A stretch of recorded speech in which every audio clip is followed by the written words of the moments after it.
Enry and the block Chunnel. Thomas had to spend the night in the big engine shed.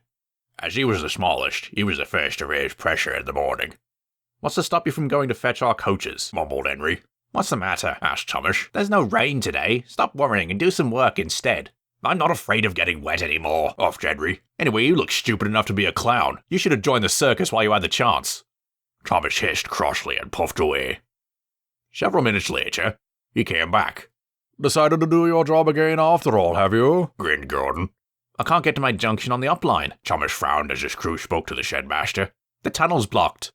Soon the staff was warned, and the signaller gave Thomas permission to return to his branch line on the down line. The shed-master came to see the big engines. "I see you're ready, Henry," he said. "You shall take some workers to investigate the blockage." Enry grumbled away to find 2 trucks to carry the workers and their gear. "Pussing trucks," he muttered. They made their way slowly along the upline and stopped outside the tunnel. The sun was up now. They tried to look through the tunnel, but it was completely dark. No sunlight shone from the other end. The workers picked up their tools and went inside. Enry shimmered sulkily, gazing at the dark and quiet tunnel mouth. The foreman, who stayed outside, sipped his flask of tea. Suddenly, a strange noise reverberated from within the tunnel. There were echoed shouts, and all the workers ran out, looking frightened. "I poked the blockage with my spade and it grunted and moved," one told the foreman.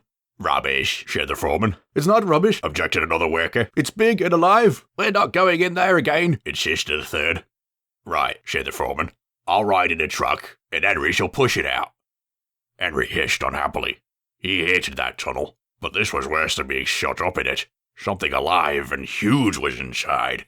"I don't want to go in," he groaned. "Neither do we," said the trucks. "I don't want to do this either," said Charlie grimly. "But we must clear the line." And he opened Enry's regulator. "Oh dear," puffed Enry as he advanced slowly into the darkness. There was a bump. Charlie shut off steam at once. The block was indeed alive, and very strong. "Help! We're going backwards!" Enry wailed as he was forced to reverse. The workers watched from the line side with bated breath. Out of the tunnel came Enry, then the 2 trucks, and last of all, pushing hard, a large, cross elephant.